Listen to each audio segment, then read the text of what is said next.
So yeah, welcome guys. I appreciate you guys being here. Again, I told Jarod it's like super impulsive of me, but I was like, I want to talk to some people and they're a lot smarter than I am. So I think it'd be cool just to hear a conversation with all you guys and yeah, I think you guys have a really good understanding of one pitching, but also two like the return to play process and what that may look like. So I'm super interested in it just myself. So anyway, we can go around the room and the room and introduce ourselves real quick. So Dan, I'll let you start. Just who you are, where you're from, your background, and what got you into return to play and pitching.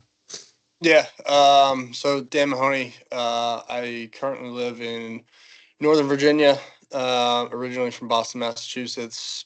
Played minor league baseball for almost 4 years. Got into a bunch of strength and conditioning stuff and PT stuff while I was recovering from my own return to play.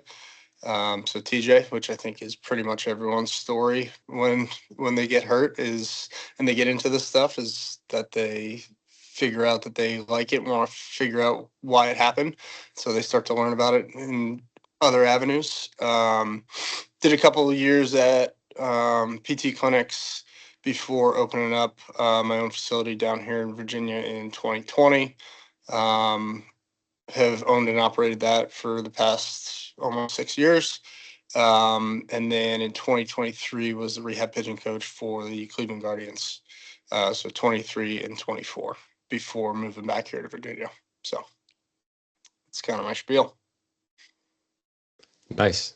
And Jarod, yourself? Yeah, for sure. Dan, it's nice to meet you, man. Glad to be here with you. And Myles, thanks for having us on. But I'm Jarod Bayless. I'm currently still playing. I'm with the Pittsburgh Pirates. Just re-signed with them, going on for my 8th year minor league baseball. And so I kind of got involved in this process, probably a similar way to a lot of you guys did, both you guys, and then anyone listening. Like you said, like I experienced some uncomfortable sensations and was like, dude, I want to be on the field. What can I do? At the time, this was like 2012. A lot of this information wasn't as readily available on a TikTok feed or an Instagram Reels feed. So I had to kind of go get it. It started out with me over at Top Velocity, just going all in on that stuff, and that's kind of how I started my pitching development journey or arc. And it just led to me just actually trying to learn this information and apply it to myself. So everything that I've experienced or experimented with has just been from my perspective, what's going to keep me, on the field and allow me to keep pitching, which is ultimately what I want to do. Sweet. Yeah, similar to you guys, I guess I'll introduce myself. Myles Martinez. I played college baseball at Ohio Dominican University, a small little 4-year Division II school in Columbus, Ohio, where I'm from. I went on to go play for my 5th and final year at Dallas Baptist University, small Division I school in Dallas, Texas. That's where me and Jarod have familiar ties. I actually went on to go coach at a small facility, ISP, Ideal Sports Performance in Fort Worth, and I was a human performance intern under Zach Dakin at Texas Christian University. And I've always been really into just return to play. I mean, I had Tommy John surgery when I was a junior in high school, and it took me 3 years to recover from it. And definitely, I saw things that obviously could have been a lot better and stuff, and I was obviously really frustrated with the whole entire process. So which made me really interested in all of it. But ever since then, obviously I've dealt with lingering injuries as well. Like I've had shoulder injuries the past spring and summer. Yeah, I'm still playing. I'm still coaching. I'm right here in Sydney, Australia. This past spring and summer, I was in Germany playing as a import pitcher for a semi-pro team out there, and also the pitching coach for them as well. So yeah, it's a small background of myself as well. But yeah, no, I'm super excited to be here with you guys, and I know we're in all different time zones, and it's 7 a.m. here, and it's 2 p.m. there, right? So, and it's tomorrow for you guys here.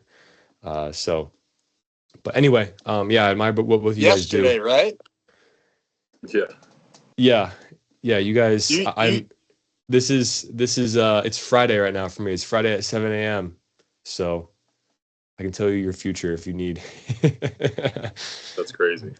How's it looking? Any brighter? Yeah, I hope so. I hope this interview goes pretty well. Yeah. But no, yeah. So I guess we'll get into some questions. So the very first one's gonna be my favorite one so far. It's gonna be, what is the difference you guys see right now in return to play now versus 10 years ago? So anyone, I guess, open the floor for anyone to answer. Not really specifically Yeah. geared towards Well, you or Dan, Jarod. I guess I can give my perspective first, just seeing it like as I'm coming up and not having coach like being a rehab throwing instructor for a professional organization. I'm sure like you've seen and kind of been up close and like what that process looks like. But for me, one thing I can see is like if your arm hurt whenever I was growing up, it was just like, hey, like don't throw for a little bit and like come back to it, try it again. It was just kind of removing and hope it works. And there may be a couple things we do like bands, but like one thing I'm seeing is it seems like guys are a lot more informed, and the bar or the goalpost has shifted a little bit from let's get you better to like let's do it right. And so it's like let's not necessarily get you better, but let's do it like quote unquote the right way. And I see just like a lot of times guys like missing the mark and trying to like appease like what they think is right versus just getting results with the person at hand in front of them. And so like I don't know, I feel like in large part the average person's getting much more quality information than they were 10 years ago, obviously. Like I don't think that's a hot take. But then I think that subtly we're missing the point because there is so much information and there are so many things that like seemingly when discovering it could help you. But that doesn't mean all of it's useful in that immediate time. So I think we can get lost a little bit in trying to do it and according to like this model in which I learned or this like process in which I learned, but not necessarily internalizing that to where like one with the athlete you're working with, like deploy all of those resources. I don't know. Yeah. I mean, so I went through my TJ in 2009. So I've seen the full progression of like from 2009 to 2025, almost 2026 now. Like when I went through it, it was here's your program, here's what we've always done, here are the things that we think are going to get you back to healthy. The majority of it being around time, and then just kind of like that normal cookie cutter throwing program and progression. I think, to Jared's point, like there's so much more information out there. There's companies and things like that that are actually researching this and trying to figure out ways to make this process better, as well as kind of dispel some of the things that, are common knowledge of it. And so I think that we're pushing everything in the right direction, but I think we're still under preparing guys for the most part. Like, unless you're actively out there seeking the information and professionals that have done it, who've gone through it, who've tried different things, who have kind of quote unquote gone rogue off the normal like return to throw program, like you're still getting the sheet of paper from the doctor. And I think that that's like one of the biggest things within the industry is like, I joke about it all the time with guys who, I do the rehabs and stuff like that. It's like, would you feel comfortable if I walked into the operating room and said, I'm going to do your surgery today? And they're like, well, no, like you're not qualified to do that. But I think we give doctors and PTs and stuff like that too much credit of like they know how to write a return throw program. And they like largely do not. I'll say largely, but I think like 99.9% of them have no idea what they're actually looking for. And I think when you just blanket everyone and you give them that same sheet of paper and say, oh, it's just going to be time, it's just going to be this, it's just going to be that, it's like, well, yeah, maybe. Like I've seen guys who have had TJ and like it takes them, Myles, like you said, like 3 years to come back. And then I've seen guys like be ready to go at 11 months and we're trying to put the brakes on them because we think that like they're too far ahead or they're getting too aggressive too quick. And I think that the way that we look at it now and, especially in the private sector, it's like, well, let's get some objective data. Let's have an understanding of like where they're actually at and where they're actually recovering, and then base the plan off that and make it a weekly progression or, every 2 weeks or something like that. But I think we're still in that kind of area of checking boxes and making sure that everything's safe. And I think as an industry, we need to get away from that so that we can actually get guys better and so that it's not lost development time. It's actually development time. Yeah, to your point, I think yeah, like I think both of you guys can attest to this is like people are now reaching out more to private sector training than like ever before. And I think one, because there's more information out there too, but like I think even like 10 years ago, like everyone was like, hey, this is what my doctor said, like this is what I'm doing. And I think again, people were kind of realizing like, hey, like no offense to the doctors, no offense to the PTs, but they have never played baseball before. They don't know like they don't know the training environment or what it takes. So it's like now people are kind of starting to kind of be more educated, and I think it's been great for baseball, and just for the whole entire process. Well, and I think too, I have this conversation all the time with guys that I work with. Like, the bar to a successful return to throw is just throwing again in a game or your previous level. Like, that is still the bar. That is not like you performed well at that level. It is just you got back, you threw a pitch in a game, like successful surgery, check. The doctor, the PT can say like, we did it, we got him back. It's like, yeah, well, you had a guy who's able to throw 100 and now he's throwing 92 and he's getting released the year after. Like, Yeah, that's not successful. yeah, yeah, and I guess yeah, moving forward, unless Jared, you have anything else you want to add on to Yeah, that? yeah. I was just gonna say that, like, yeah, what is rehab? And it's like getting back to the level you were at and being able to move forward in such a way that the past experience doesn't govern the decisions you make in the future. Like that's what it means to be like truly rehab, to move on as if that experience had never happened. And so much of the rehab process is geared around like, well, you're a TJ guy.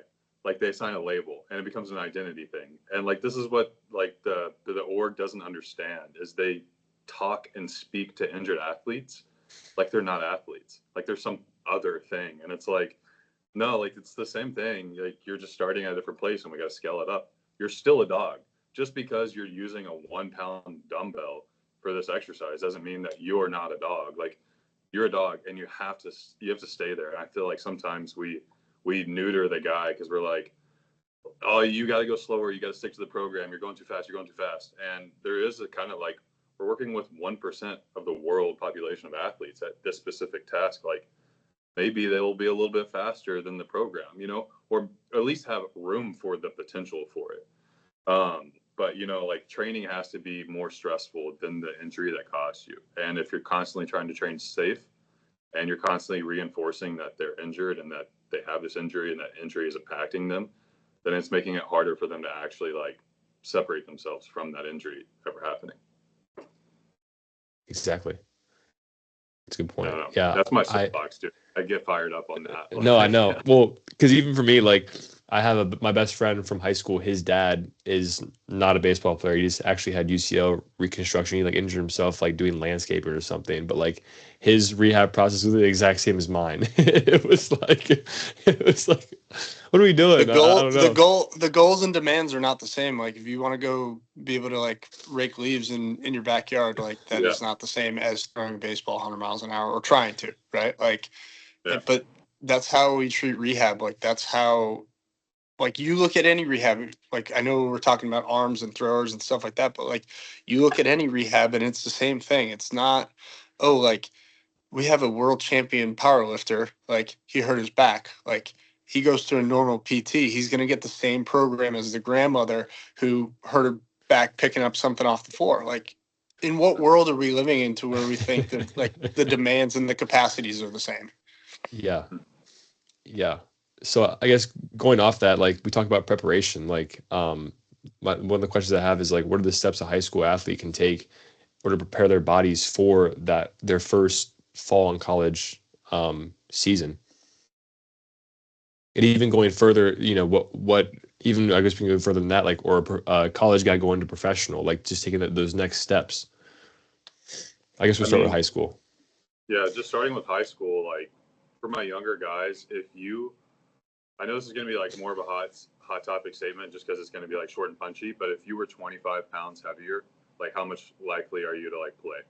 And like, I know that sounds like you could pick it apart and that's not entirely true, but like think about what comes along with that. Like you had been physically developing yourself and like that does show up in your skill expression. Like you're going to be able to hit the ball further, hopefully be able to throw at a higher capacity, higher intensity, and be able to repeat that more times in a given week. But I see so many times guys just don't train in high school. And like I went from Like I had one off season in high school and I just blew up because I didn't play football and we lifted.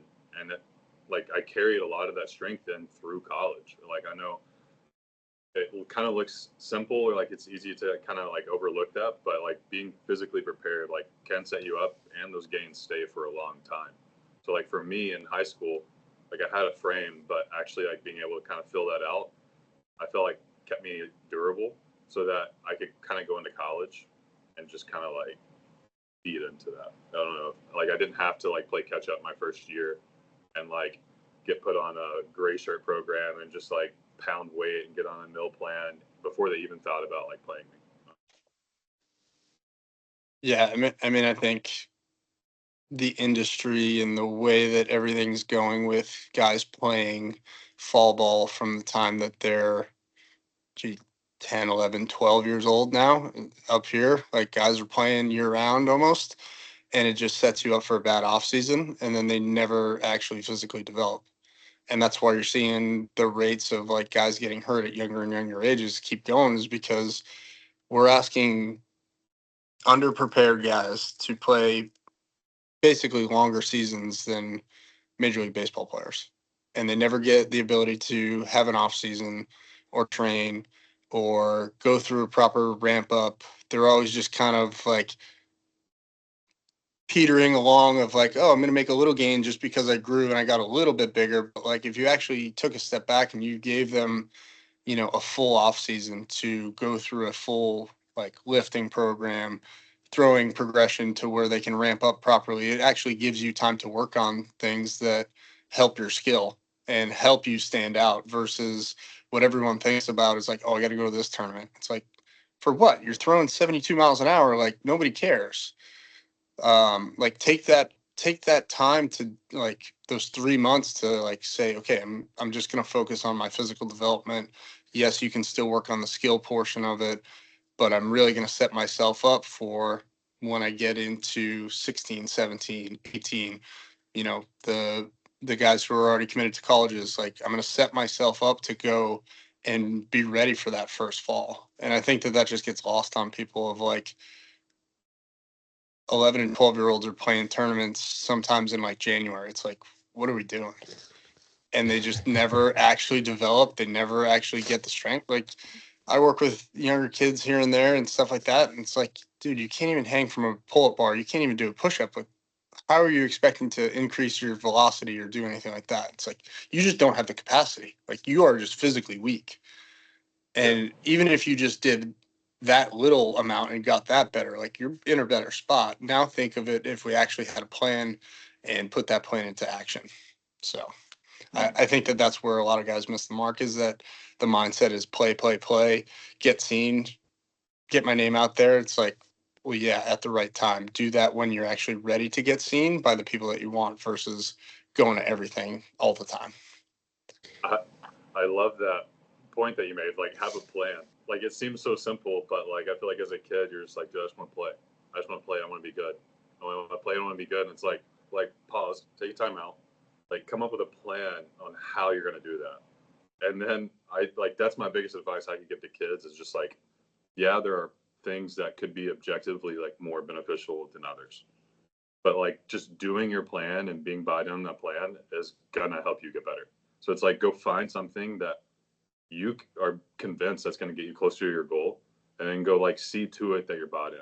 Like even if you're in high school and you're doing a program like you don't want to do, like where you're in college, then it's like, well, understand why your coach has you doing the program you do, and then buy into it or like address that and supplement it with what you want to do on the side. But like you got to have a plan, otherwise you're kind of just getting tossed around by like whatever you just happen to be doing.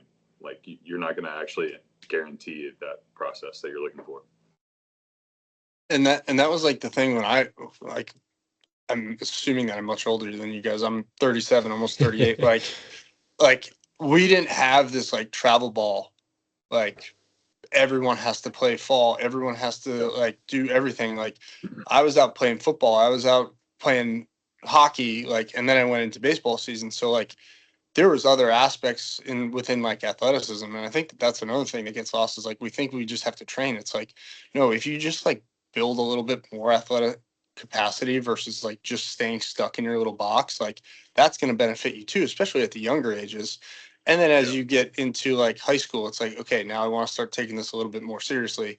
What are the things that I'm not doing that I need to do? And I don't think it needs to be like, oh, I need to go to a facility. Although like I run a facility, like that's a great option for some guys, but like you don't actually need to like do all of that. Like you could literally just go get a $10 gym membership, like go to ChatGPT, have them write you like a basic foundational strength and conditioning plan, and you'd be better off than like doing nothing.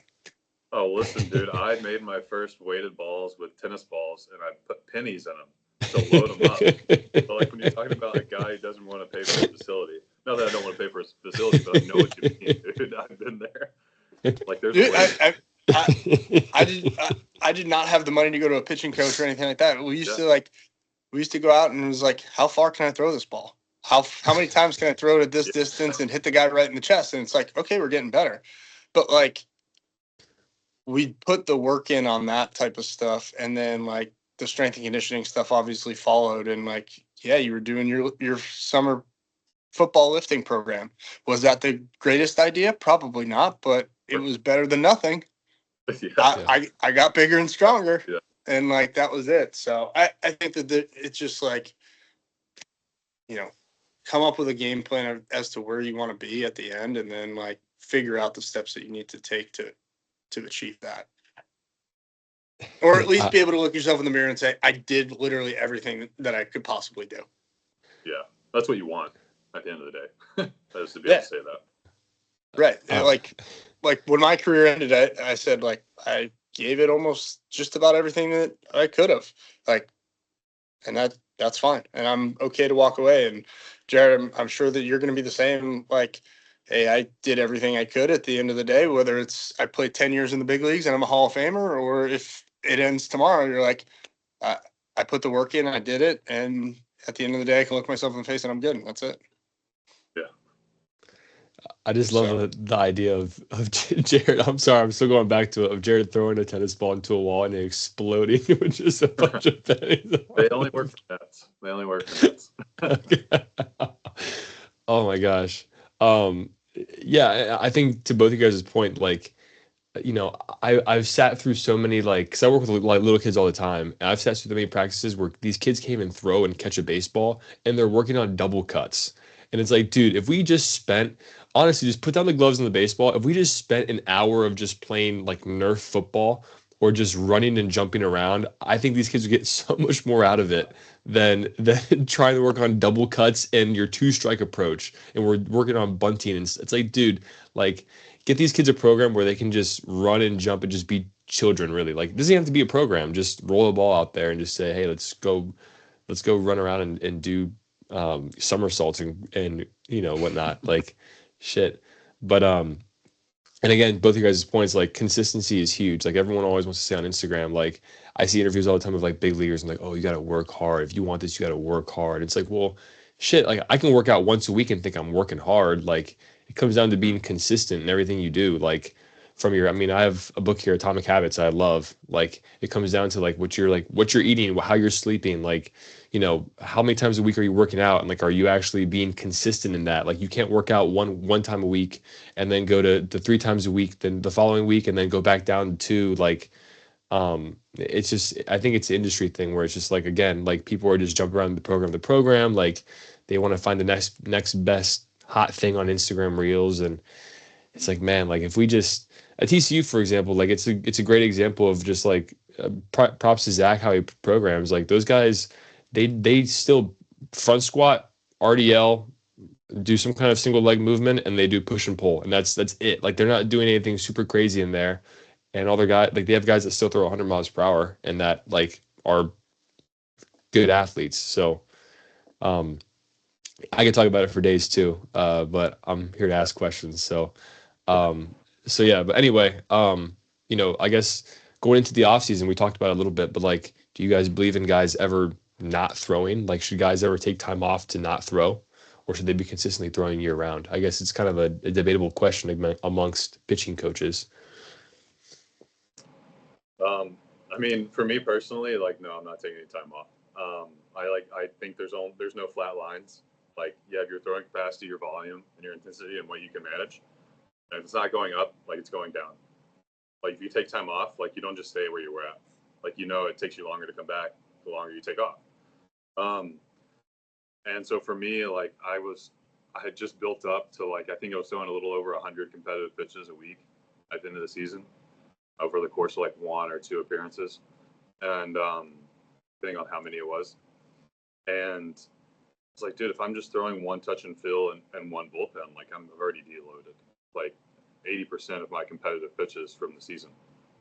Like, I have an 80% like intensity drop and volume of my game capacity just by going to one bullpen session and keeping my intensity up in the off season. So, like, personally, like, dude, I don't see any reason for me personally to. I'm not like advising and prescribing this because, like, well, I also have a plan that supports me and allows me to do that. If, like, you're just throwing and not lifting, like, maybe it's not the best idea for you to throw year round. I don't know. Like, maybe there's a way in which that could work. But like, that's for you to decide. So for me personally, like, obviously, like, I'm pretty against like throwing through arm pain. Like, I don't think that's something you should really ever do. I think you're kind of enforcing like bad like circuitry in your brain and how you relate to the throw. I just don't think that's a wasted rep. So, like, if you don't have pain, like, I like throwing because I enjoy it. And I think that's a necessary trait if you want to be good at this. Like, I don't know too many people that just like to throw just because they enjoy it. Like, I like to throw because I enjoy it, but I also want to be a big leaguer. If I want to be a big leaguer and I want to possess that skill, I probably should enjoy throwing. Like, that's how I'm going to learn those nuances of how to front hip this pitch and backdoor this one, or be able to get the sweeper that holds plane a little bit better and the one that dives. Like, to have those nuances and it not be a hope or a guess and it to be a certainty and a knowingness, like, you just have to have the reps. And I think that's something, like, for me as I get older, like, I'm in a position where I can have the reps. Like, I've earned the capacity and I've trained myself to be able to do it. So it's kind of a nuanced statement, but, like, I'm going to say, like, no, because I think it's entirely possible. And assuming our goals are similar, then I'm going to say, like, it's possible that you could just not throw, and it's probably conducive to just not stop. I don't know. I think the point that you made that you have to earn the right to be able to do that is the biggest statement, right? Like, you need to earn the right and you have to have the capacity to be able to throw year round. And to your point, like, you've built up that capacity to be able to throw 100 competitive pitches at the high level that you're at, right? I think when you're getting into, like, if we're talking like youth kids, Yeah. the question is like, have you earned that right? And if you're 120 pounds and you're 6 feet tall, like, you haven't earned that right. Like, those types of things all go into it for me. We don't shut our guys down fully, but, like, when you're looking at physical capacity and do they have the ability to withstand that for 12 months out of a year, that's when we, like, may pull back a touch or a bunch on the throwing side because we want to focus on the other side. And, like, we never shut our guys down throwing completely unless they have pain or, like, they're just gassed, right? Which again comes back to the capacity thing. Like, you just don't have the capacity to do what your body was asked to do or what you did with it. And so it's always that fine balance for me of, like, is the capacity there to be able to throw? And if it's not there, how do we get that to catch up and still manage the throwing workload until we get there, or at least until we get closer? So I think that that's, like, where with our guys and, like, some of the less developed high school guys, it's like, we won't shut you down from throwing, but we're going to pull back a ton because we need your body to catch up. We need you to earn that right to be able to throw at a high intensity year round and stuff like that. And truthfully, like, a lot of guys just haven't earned that right.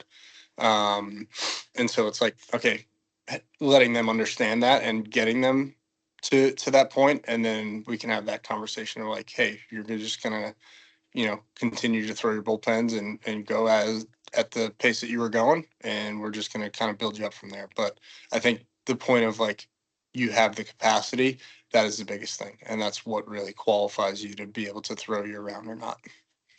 Yeah. Like I think about it like a pyramid. Pretty simple, like just a pyramid with 3 layers. The base layer supports the second layer. The second layer supports the top layer. The top layer is competing in game. The medium layer is like bullpens, long toss, catch play, and the bottom one's just general throwing. Like a general rule of thumb I have is like, okay, you have pain and you have feedback. What layer would I place that in? Oh, it's in game. Then, oh, you don't have feedback when you're playing catch and throwing bullpens. Then it's like that shows us where the breakdown is. It's like this layer isn't supporting the top layer. Oh, you can't play catch, period, without having arm pain. It's like, dude, we might just need to like go throw a medicine ball. We might need to throw a football. But I still think throwing is necessary because that's ultimately like, you know, how you build that. So like, that's just like a simple rule of thumb, like a razor that I approach. Like, oh, you have pain in this layer. And I'm like, let's go to the next one. What supports that? And how can we build that up there?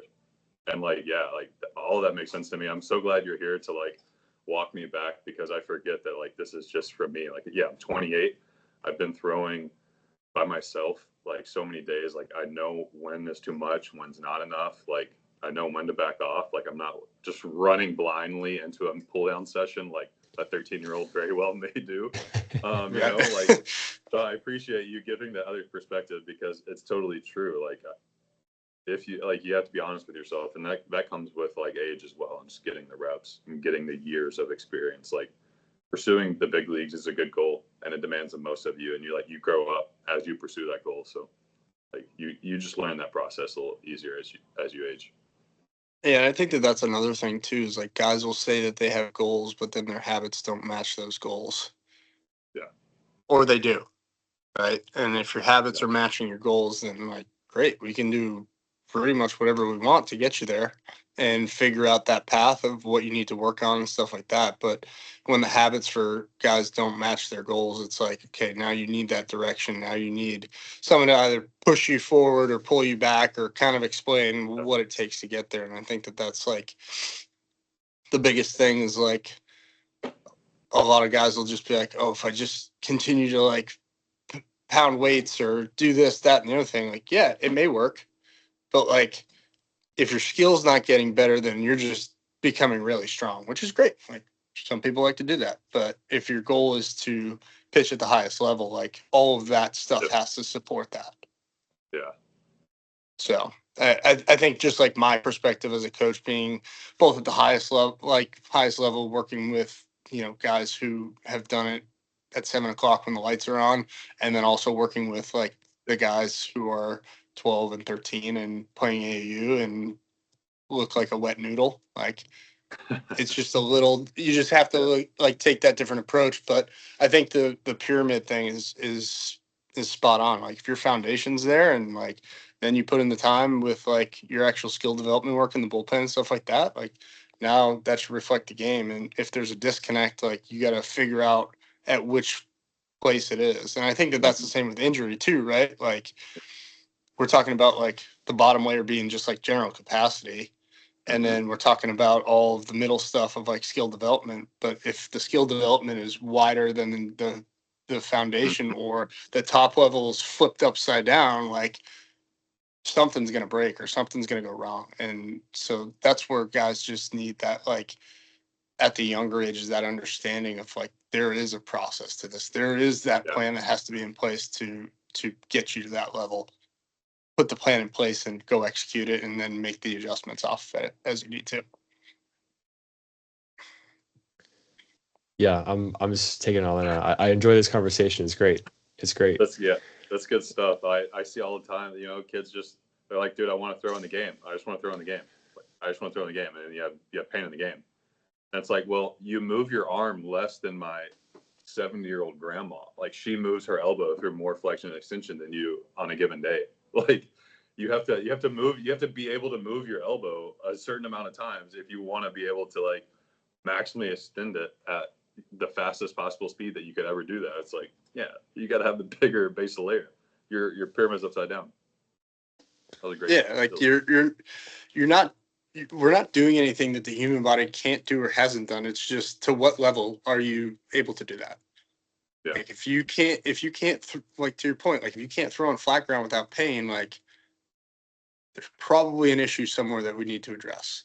If you only want to throw in the game, it's like, well, how do you expect your results to get better? Like, you're not working on anything in between outings. Yeah, no wonder why you can't throw strikes or your breaking pitches aren't good or this, that, and everything. Yeah. You never work on them. Yeah. That's a piece There's of advice I guess I want to say real quick is just yeah, like yeah, you of can't course. throw on flat ground without having arm pain. It's like pause, like realize what's going on there. Like you have the goal that you said you wanted, which is to like throw in the big leagues. Like, bro, you can't throw in the big leagues if you're hurt. You can't even throw a pitch in the mound like in the big leagues because you're throwing on flat ground and you're getting pain. Like how you expect to get better and then proceed to go up, 7 different levels to get there. Like have the courage to like for yourself to address that internally and then either go talk to someone who has more information, more data around it that can help you understand it better.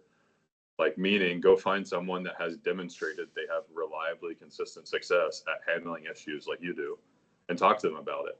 And there's no like, I feel like sometimes there's a stigma around it. Like, dude, like I'm hurt, I can't play. But it's like, bro, if you want to play, that's our goal. We're on the same page here. You got to get healthy.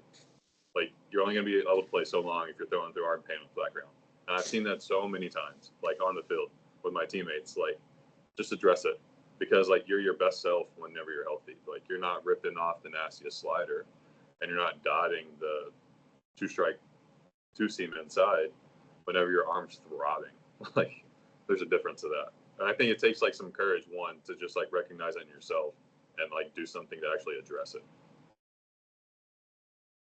I think when you get into that too, it's like, I don't know, I can figure this out on my own. I can figure this out on my own. It's like, well, do you want to figure it out on your own in like 3 to 6 months, or would you rather figure it out in the next like 3 to 6 weeks? Like, Yeah. like that's typically what it takes is like, let's address it. Let's figure out the root cause of this and then go from there. Like, Yeah. all pain really is like your brain telling you to stop doing that because it's costing too much energy. It's In that moment it's in time. right. Like it's costing you too much energy to do that. It sees it as a threat. It doesn't want you to continue to doing that because eventually it's going to have to like continue to take more and more away. So the quicker you get on that stuff and the quicker you address that stuff, and then the brain jumps on board and they say, oh, like it's safe again, like we're good to go. Now you can go make progress. But if you wait, you're just digging yourself a deeper hole. So true. So true. This is great. So yeah, I guess my next section is return to play. So this is perfect. We're kind of already talking about it a little bit. So I guess the next question is, how do you feel the industry is? Do you think they're too cautious or too aggressive in their approach? We already kind of alluded to it a little bit in a previous topic, but yeah, do you think in return to play programs post surgery, do you think in the industry right now is too cautious or too aggressive in their approach? It's an easy one. Too cautious. Yeah. Way too much white tape. Yeah, I think we all can agree on that. And like like me, for example, like I train with Brady, who Jarod is very familiar with, DAC Performance and Health. And this past spring, my very first outing, I was a pitching coach, of course, and my very first outing, I got really excited. I threw like 115 pitches, which is just like not smart at all. But I was in the moment. I was doing really good. And then, from that point forward, like I had this lingering like labrum and rotator cuff kind of issue going on. And I was like, shoot, man, I'm here in a foreign country. I don't want to go somewhere to get it checked out because they're going to say, oh yeah, you're done. Like you got to go home now. And that's when I signed up with Brady, with DAC. And like from like the very first day, it was like, hey, like we're doing 2,500 reps of joint moves. And I was like, oh shit. And like from that point forward, it was like my arm had never felt better. Like my body was like just on point. And yeah, I still had lingering issues every so often, but like I never missed a start. Like there was days where I get more feedback than others, like more sensation than others, but like we were just trending up and up, and I never got it checked out, anything. And who knows, like I could have a partially torn labrum, I could have a partially torn rotator cuff, or I don't know, but right now my arm feels great, and I'm still throwing. So like, yeah, I think if I was to go get an MRI or if I was to go see a doctor, they say, yeah, you're shut down for 2 weeks. We're not throwing at all. And we're going to try to throw again here in 2 weeks, get you back on the mound. Or they might just ship me home. Who knows? But yeah, I think the industry is so cautious. And I guess we all have a opinion, the same opinion on that. But yeah, just from my personal experience, it's super anecdotal. But like, I'm not saying if you get hurt, you shouldn't go check it out. Like, don't do what I did. But I think what I did was really interesting just from my own personal perspective and just going forward and how I view return to play. Yeah. On just your story specifically there, like one thing that was like a red pill for me, like I think your story illuminates really well, is like for a lot of my career, I was operating under this understanding that you start out at 100 and every exercise that you do degrades you to eventually you go to 0. So like exercise is like taking cost from your energy like bank, so to speak. But then you have an experience where now I feel better because of movement. I'm processing physical sensation through an exercise. And whenever I come out of the exercise, I no longer have the physical sensation and I have output that is increased. So it's just like I had a similar experience where I was like, how do I reconcile this with like what I believe in my worldview? I realized that, okay, movement and exercise doesn't necessarily mean breaking me down, but could mean like helping me modulate my current state so that I can stabilize the outcome, which as a minor league baseball player, I have to go get my result. I have to go get my result, even if I got 1 hour of sleep and I got to the field 10 minutes after the game started, because I'm covering some innings. If I pitch bad and I get released, I still get released. So it's like you have to learn, like as an athlete, the reason I get so worked up about this is because, yeah, you had that experience, and it's not good that you had a labrum tear, but it aligns with what the spirit of the sport has to offer for you as a person. Like sport is about like, striving your best and seeing where you end up. Like you may encounter a setback, but you internalize this lesson. I was like, dude, I'm bigger than things that hold me back. I know how to actually like interface with it and get the result that I want. And what does that lesson do to an athlete? When an athlete has that story internalized, how do they then carry themselves out over the next week, or in that case, the season? Like, did you panic about other things that came up, or you're like, no, actually, I kind of feel good. Like, I'm handling it here. I'm staying in the game. I'm not missing a start. Versus, hey, man, yeah, like your shit's fucked. Like, no offense, but like, you got to go see this trainer 45 minutes before every day, or you're not allowed, you can't pick up a weight or throw a ball before you do. And it's like, like we're just kind of like reinforcing this other aspect where it's like, one is saying like, yeah, you can be strong, and not to say that relying on other people isn't good, but like one's offering opportunity that's empowering to the athlete. And I think that's what I would like to see is athletes feel empowered, that they're not limited and have no need for a fear response when they encounter these things, because they're going to happen. Like you're going to play for a long time, setbacks are going to happen. I don't know. I know I kind of like went on a rant there for a second. No, that's like, perfect. I really appreciate that story because of like what it illuminates there. Yeah, I think you always have two decisions to make. You can panic and shut everything down and hope that it gets better, or you can act on it and figure out how to make it right. And if the decision is whoever it is, and I think like going back to like the return to throw thing, it's like, oh, you get hurt. It's like, oh no, you have to go to a different training room at the complex. You have to go to see these guys. Like you're in a room of like people who are also just hurt. And it's like, what kind of environment does that breed for guys getting out of there? It's like, oh, this feels terrible. And the guy's like, yeah, mine too. And it's like, before you know it, it's like everyone's telling everyone how they're feeling that day. And it's like, guys, like it's okay. It's okay to feel some things, and it's like how you react to it and how you move past that. And like I think if you take a MRI of it, anybody who's done baseball at a high level for a long time, like it's not going to look great, most likely. Like there's going to be some stuff in there, but it's just whether you have the symptoms or not. Mm-hmm. And if you don't have the symptoms, like your body's tolerating it. Your body's finding a way to adapt and continue to do what you need to do. So It's hilarious because like if I was a doctor and I saw like for example like someone's MRI was just like absolutely fucked, I'd be like, oh my god, Take a stop, picture of stop throwing a face. Like they're perfectly okay, but like on paper it's like, oh my god, like please stop. But that's what happens when you go to a doctor. Yeah, exactly, I like people call me all the time. They're like, yeah, we saw a doctor. And I'm like, okay, I know exactly what he said. Shut it down for 6 weeks, and then we'll start a return to throw program. We'll do some PT. That's it. It's like they just pull a string in the back of them, and they just regurgitate out the same thing. Where it's like, okay, like you had pain for one outing. It's like, okay, let's see if we can figure out why and make some adjustments, and then go from there. Versus like, yeah, oh, you blanket statement, 6 weeks no throw, and then start a return to throw. It's like, well, what happens if that doesn't work? Now I've just wasted 2.5 months of like trying to get back, and I'm still in pain. It's like, no, there's other methods to get out of it, and make sure that you're actually able to do it. And which it sounds like, Miles, like you guys take that approach to it, and it worked. yeah.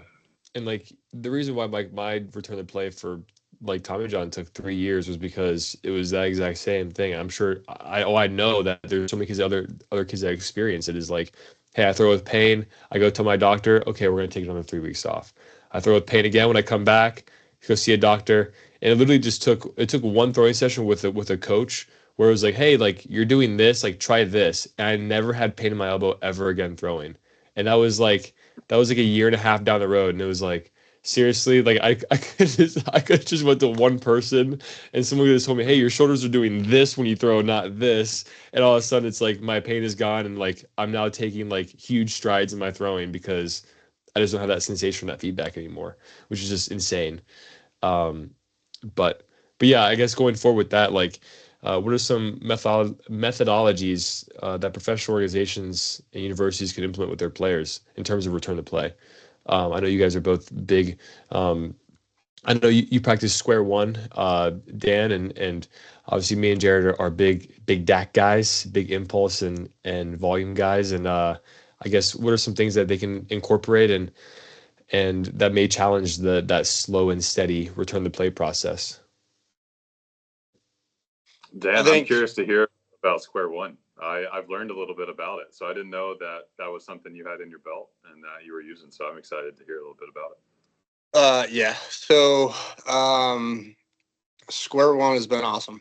And that's kind of I've in 2016 I learned from a strength and conditioning coach who's big on like the nervous system and stuff like that, and like basically not tripping the threat response to continue to like expand capacity and grow. Um, Versus like, hey, we're gonna max out all the time and we're gonna do this, that, and the other thing. Like that trips the nervous system into kind of like that threat response, and then you either see like the continued growth or you have to deload and stuff like that. So that's where that kind of started. And then one of the guys who I talked to, Carter Hone, who owns Full Send Performance out in Philly, was like, I saw him at a game. He's like, you got to check this out. You got to go experience it. And I was like, I'm always open to learning and stuff like that. And so we went to that, and that to me has been like really helpful with a lot of our guys, especially like in season. Because you get like those pains and stuff like that, or like soreness and stuff. And for the square one stuff, it just allows us to kind of reset the brain and reset the body to get you to feeling better again. So I think the way that they put it was great. It's like if you take an a cord to your computer or whatever, you cut it halfway, like those circuits aren't going to connect anymore. So we're just trying to fill those sensory gaps and stuff like that, to where sometimes like we've gotten guys out of pain or seriously decreased their pain in 45 minutes. And it has nothing to do with mobility. It has nothing to do with strength and conditioning stuff or anything like that. It's just we've actually got their brain to perceive it as safe again. So I think that that's one thing, like personally, I think that is going to catch on here in the next, hopefully year or two, is like there's more to physical therapy and there's more to return to throw than just the actual physical side of it. There's that mental side, and anyone who's ever been hurt, like, that there's a mental side to being hurt and coming back from it. Like the first day I picked up a ball after TJ, it's like, I don't know how this is going to feel. I don't know what's going to happen here.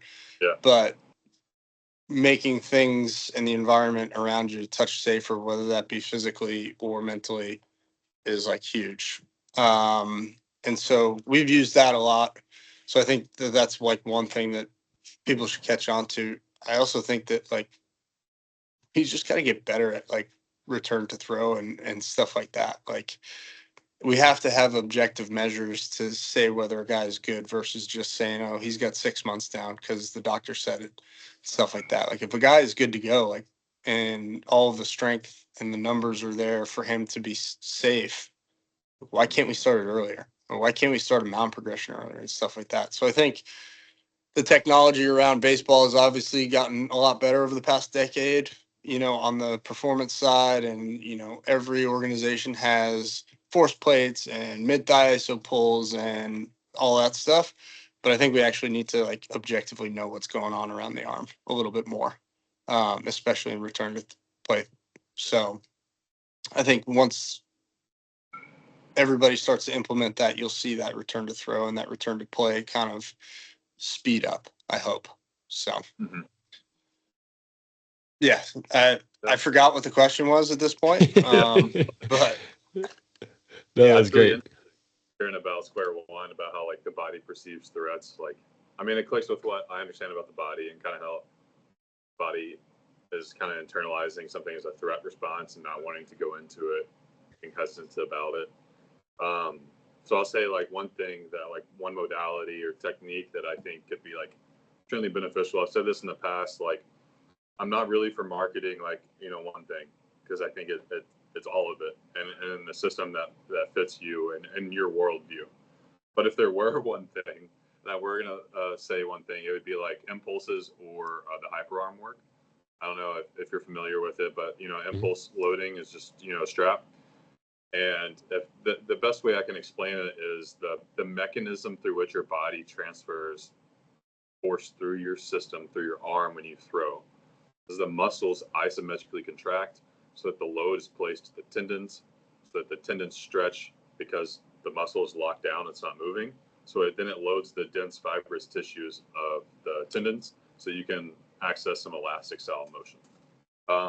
And then the impulse strap is just a way in which you can leverage that principle from like a depth drop in your legs, but now to each specific joint and specific joint angle that you want to hit. And I can adapt that for my wrist, my elbow, my shoulder. And that's one thing I've seen the biggest increase in my career and my capacity to throw from being able to do that. And the way I like to, explain why and contextualize that is because when you're throwing, like you're generating force that started with your legs, was transferred to the block, was converted into rotational momentum in the pelvis as it goes up the spine. It's just multiplying the amount of force. Like think about how strong your leg is. Like you're blocking, you're moving really quickly versus like if you were to push yourself with your arm, like you would move much slower. The point I'm trying to get across is that whenever you throw, you're using big muscles and all that force from the big muscles has to go through your arm. When I'm doing an impulse, I'm hitting that single joint in a specific manner, and it may look intense, but I'm using literally my shoulder to accelerate my arm, like significantly less stress than what happens in a throw.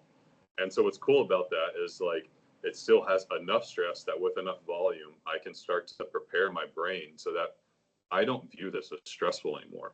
Like when I have an elbow valgus rope impulse, and I'm literally trying to give myself Tommy John. I can literally do that as hard as I want, like as if I was trying to throw a ball as hard as I can, and I have no feedback and no sensation in my elbow.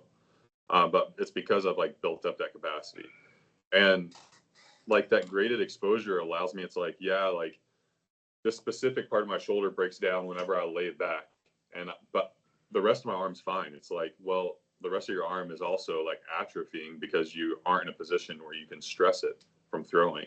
So now I can go and I can hit every joint in a like style stress from throwing, but now at every joint, so I can kind of like keep capacity throughout my arm while I'm dealing with a shoulder impingement. That's what it was. So it was like super cool. Like the first time I was introduced to him, I had a bullpen. It was like 30 pitches max effort, and then I did a set of 100 at like 8 different positions on both arms. So it's like 1,600 impulses or something like that. So the next day, dude, I didn't sore at all. And and just kind of like trying to like understand like what could this be. In my mind, what makes the most sense is like think about your max layback. Like if that were a percentage and your normal range of motion at 0 is here, it's like that's 1% of your range of motion. And if you could add up the total amount of time that you spend in that true end range of shoulder rotation, what would it be? Like the total amount of time in a week, like probably not even a minute.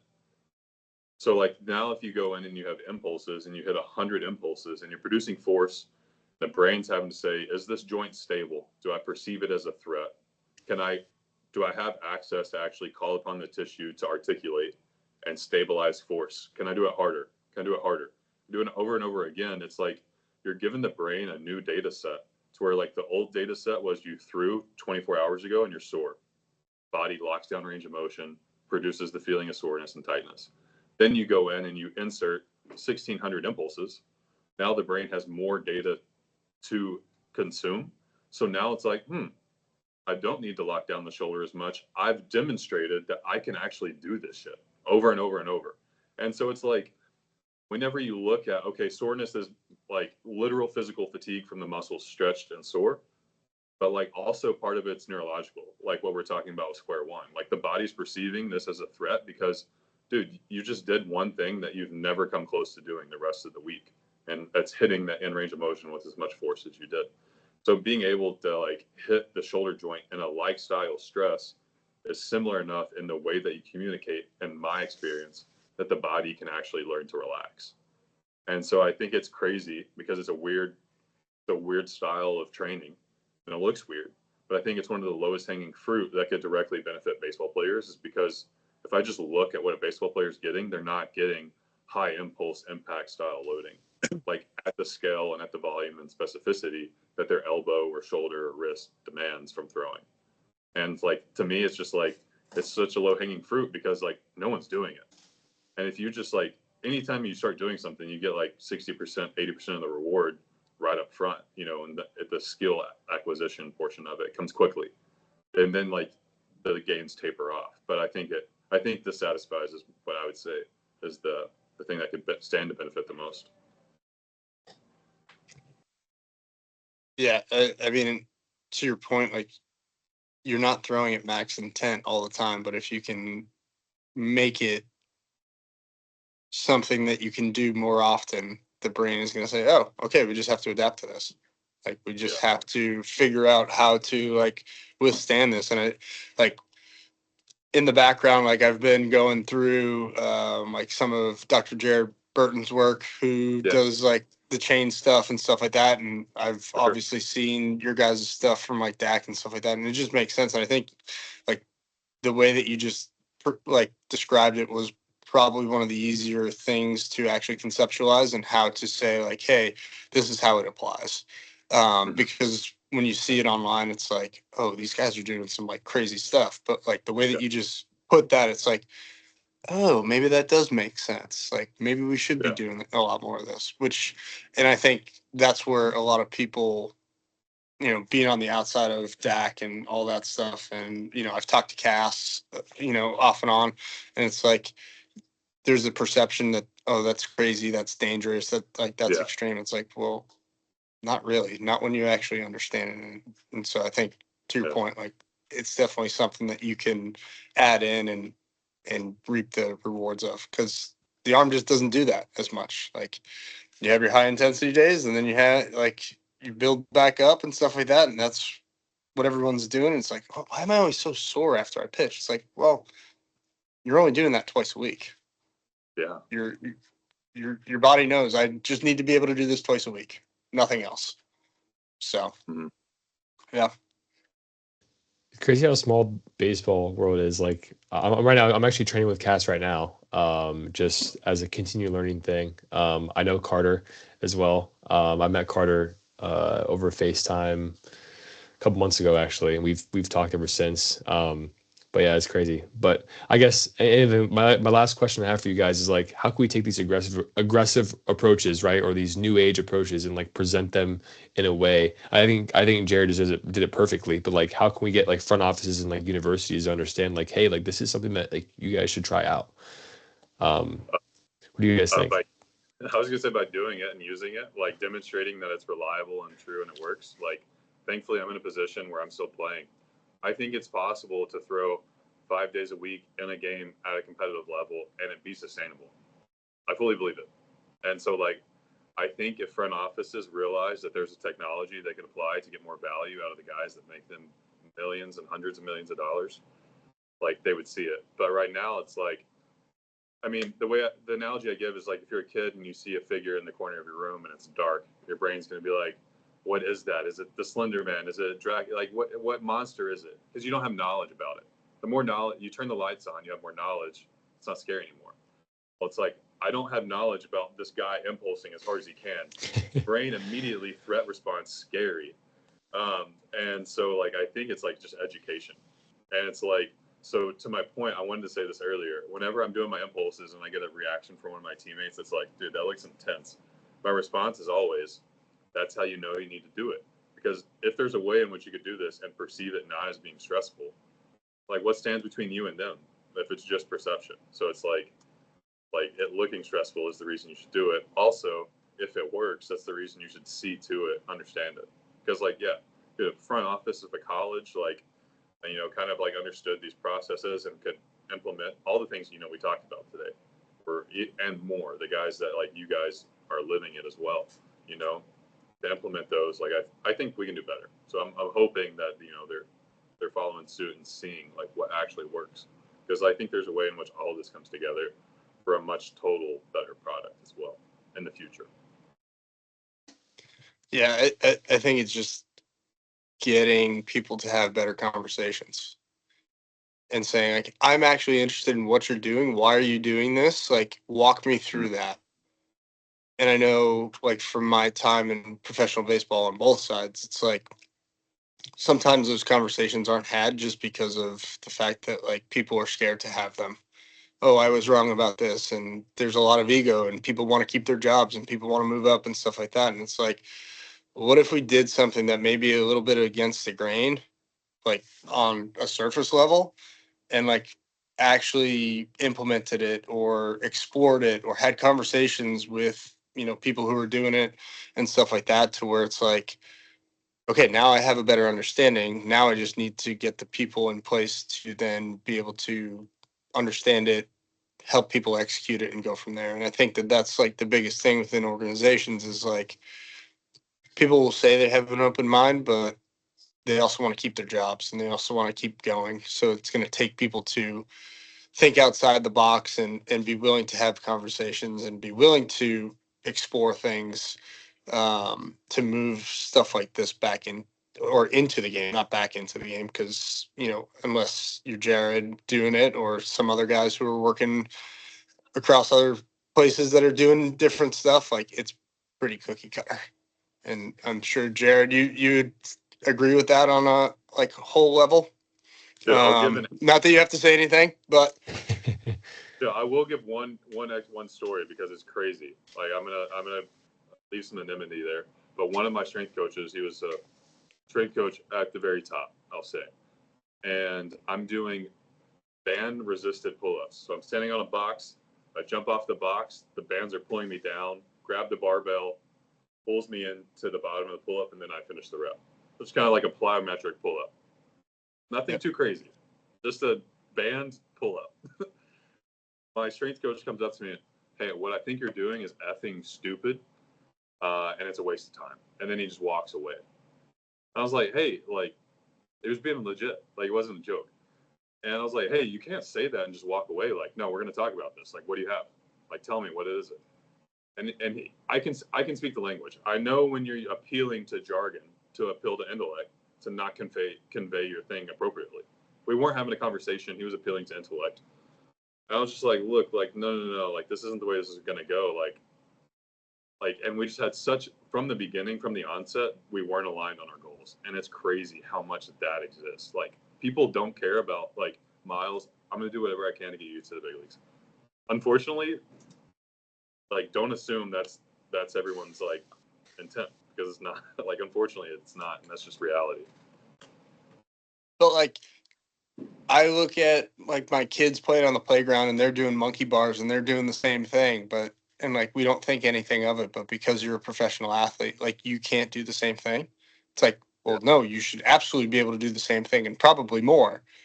And I think like I think I think in like the strength and conditioning world and like organizations, we've gotten so scientific to where it's like we actually forgot that we're human beings and we were made to move in certain ways and do certain things. And like if I don't have the capacity to do like the monkey bars, which I think if you went across all MLB organizations and asked every pitcher to do them, there'd probably be a disappointing number of guys that could actually perform it and do it. Yeah. But like a 3-year-old kid can do that, and we think of it's perfectly safe. So why shouldn't we then like explore that and see how we can exploit that if we're having lat issues or arm issues or anything like that? Like it's a distraction force. That's all it is. You're just doing it in a different way that looks differently. So we're actually preparing the arm for the distraction forces of the throw versus like just saying like, oh, this band will do it. Yeah. But nobody thinks of it that way. That's the problem is like everyone's like, oh no, like I have my, NSCA or CSCS and like this is how they told us to do it. There's no right way. There's no right way. Wait, welcome to it. We're all trying to figure it out. Yeah. Right. But like if we were able to have more open conversations and be like, well, if we actually think about it and break it down, like that's actually probably pretty smart. Like he's preparing his shoulder for what's going to happen when he throws a baseball. We should probably look into that. Yeah. But it looks too aggressive. It looks too like, oh, like he's going off the rails and stuff like that to where it's like, we got to pull the brakes because if he gets hurt again or he does something that we didn't agree to, well, guess who it's going to blow back on? Probably not the player. It's going to come back on to me. And that's how organizations operate, unfortunately. Yeah, for sure. That's one thing that I experienced directly, like just the schools I've been to and who I've worked for is like, there's a lot of coaches out there that are super, I guess, progressive in thought and they want to try to implement that. But at the same time too, like you have coaches, that aren't in the weight room every day, that don't understand it. And a guy gets injured, right? A guy gets injured and they automatically ask questions and they question the guy's job. Right. Like I've seen a guy tear his labrum doing a pal-off press with a cable machine with like 30 pounds. Like people will get hurt in all kinds of ways. And it's like, and then again, like doing a pal-off press, like that coach's job is now in jeopardy because he did a pal-off press. And it's like, it's crazy because I do think there are a lot of coaches out there that do have like those thoughts and like are trying to implement more progressive ideas, and microdose them even to a level where guys can go off and do it on their own. But yeah, you have like this industry right now that it's just like, obviously there's a lot at stake. There's games at stake. There's money. Like guys are invested a lot of money in somebody, but at the same time too, like I think if you're able to implement the things that we've talked about, like I think there should be no worry in a guy's health. I mean, that might be a real weird thing to say, but I think it's true. Like I think the more you're able to explore the more you're actually able to do like a monkey bar hang, like I think you should be less concerned with the guy as opposed to more concerned. Yeah. Just keying in on the verbiage you're using there, like unconcerned. I want to be able to go compete in the game with no care or reservation about my body. Like I believe that's how I will literally display my peak level of skill. I don't think I'll ever display my peak level of skill holding back a little, like that's just not the spirit I want to channel when I have the ball in my hand. Everything I have, I want to invest.